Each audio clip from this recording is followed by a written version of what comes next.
You're watching Fugitive Red Eye, and welcome to another manga review. Now, I held a poll as to whether you guys wanted me to review the individual volumes of Adventure Kid, or to review the series as a whole at the end, and the individual volumes won by quite a bit, so that's what we're going to do. This is Volume 1 of Adventure Kid. These mangas are not cheap, by the way. They are old, out of print, and super rare.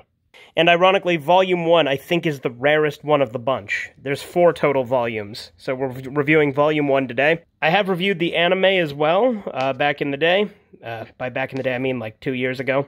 Now, if you're unfamiliar with what Adventure Kid is, it's a story about a guy who finds an old computer buried in his yard, and it's actually possessed by this ghost of this old professor.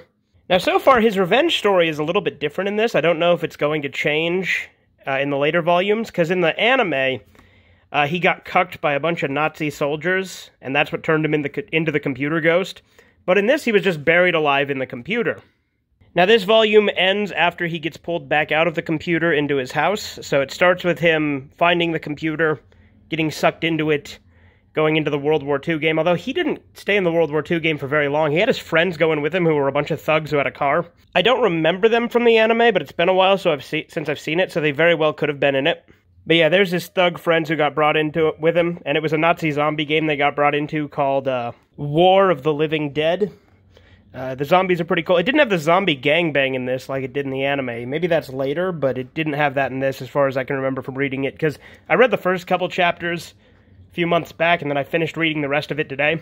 I've been really slacking on my reading, but yeah, the zombie gangbang doesn't happen in this.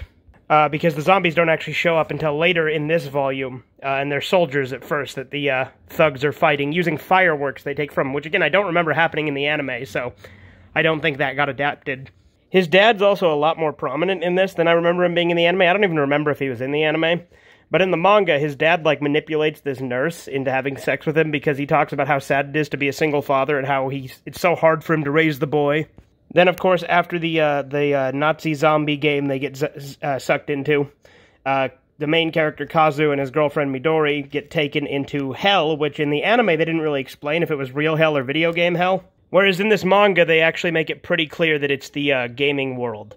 But he still does go back in time to when the professor was young, so it's still really confusing how this machine works. He goes back in time to talk to the professor in the real world, just like he does in the other one. Maybe he had saved files of his memory or something, but the fact that he actually can go back in time is, again, a little weird, but again, that's Adventure Kid for you.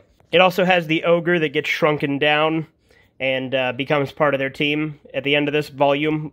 He's a pretty major character in the anime as well. His name's Kingen, but he gets nicknamed Horny. As with this being a Toshio Maeda work, it is a hentai, as you might have guessed. And it is absolutely not for children. This is also an older manga release, so it's flipped, meaning it reads American style, so it reads from left to right rather than from right to left. So there is that. That is one of the things, one of the drawbacks about these older mangas is you get flipped pages, which sometimes can screw up the images. It was fine here, but, you know, if there's any in-universe, like, text on a sign, it could theoretically be flipped, things like that. But they correct these things, I'm sure, too. But most modern manga you do see actually keep the original Japanese reading structure. Toshio Maeda also did a little bonus at the back of himself, where he rescues a chick from being raped, only to rape her himself. So that was kind of funny. It's one of these weird little one-shots where they do sort of cutesy little bonus chapters. They do that with a lot of manga. Higurashi does it. Mai-chan's Daily Life did it at the very end. But obviously it's not part of this story, it's just a thing of Toshio Maeda himself. It clearly also didn't really happen, otherwise he'd be arrested for rape, I would imagine. Yeah, overall this was really fun, I enjoyed it quite a bit. As you know, I did like the anime as well, and most people tend to say that the anime adaptation is disappointing compared to the manga. A lot of Toshio Maeda fans do say that Adventure Kid is actually his best manga, and one of his worst anime adaptations, so I look forward to reading the next few volumes as well. Like I said, I got 3 more to go. As you can imagine, I can't really show that many of the pages inside, just due to the nature of it, and it being YouTube. But it was a fun read, and definitely has some of the wackiness of the anime, but it is a lot more fleshed out and has more detail. But like I said, this volume ends when they team up with Kingen, so they also have that ogre chick with them, Iganko. So I believe that's where episode 1 of the anime ends as well. I could be wrong, but it might even be where episode 2 of the anime ends. It's been a minute, so I must admit I'm not 100% sure. I need to rewatch the anime as well. It's only 3 episodes, so it shouldn't take me too long to rewatch it. But I think for now I'm going to focus on reading the manga, just because they're fairly short volumes, and I need to do some more manga reviews because it's been a fat fucking minute. But I hope you've enjoyed this one. This has been Fugitive Red Eye. Have a good one. Toodles.